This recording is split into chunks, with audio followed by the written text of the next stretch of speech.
It's time for this week's parting shots. We got to be clear about something. There is one reason the Houston Texans are reluctant to trade DeShaun Watson. Because not even they are that stupid.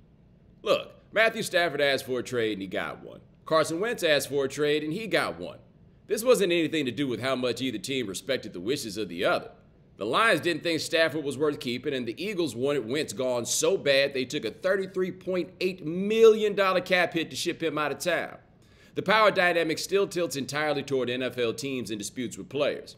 Few players get the chance to retire on their own terms, let alone broker a trade.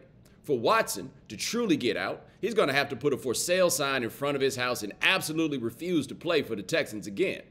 Carson Palmer took this tack with the Bengals in 2011. He refused to suit up again for that sad sack outfit. He didn't come to camp. He put that sign in front of his house. And the Bengals did nothing. Until, that is, Al Davis died, a power vacuum opened up with the Raiders, and Hugh Jackson overpaid for Palmer, giving up 2 picks, a first-rounder and a second-rounder. They didn't trade him until they wanted to. Watson can sit if he likes. With or without him, the Texans will stink this season. He better be ready to bunker down, because he's not going anywhere until the team is good and ready.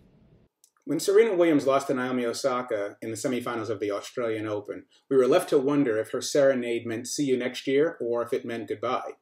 Since coming back from maternity leave, Serena has played in 11 majors. She's reached the semifinals 6 times, and she's reached the final 4 times. So there's no question she's still one of the dominant players in the sport. But what she's not is the overwhelming favorite to win anymore. And she is something that she probably hasn't been in 2 decades, which is an underdog. For me, this is my favorite period of an athlete's career, the line in winter, the diminished champion trying to fight both time and the opponent and themselves.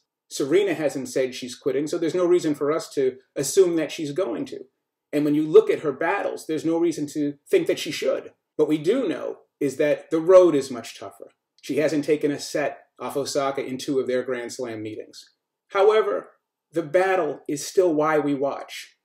And there's no question in watching that battle against a player 16 years younger than she is, that it's still compelling and that she's still one of the great reasons why we watch. And that's what they give us. That's what the athlete's journey is. Even at this late stage, she's still the person that we're watching. Confidence. It's a word we throw around a lot in sports. Players gain it and lose it. They feed off it in the closing minutes. They search for it during losing skids. It's a common concept, but it's rarely the main talking point for an athlete. We prefer tangible, quantifiable qualities, QBR, touchdown to interception ratio, completion percentage. We know those things for Carson Wentz, but we're not sure whether to believe his past or present numbers are the real ones. We attribute the wide gap between the 2 sets of numbers to confidence. He's lost it, according to anyone you ask. And the way we're used to using the word confidence makes it easy to mock Wentz for the loss of it. He's soft, he's fragile, he can't handle pressure, whether in the pocket or from a quarterback competition. But when we're talking about anyone at the top of their craft that loses confidence, what if we change the word to morale or stability or mental well-being? Wentz will have to play well to earn back our praise for his football prowess, but he shouldn't have to do anything to earn our humanity. Here's hoping stability returns for his sake.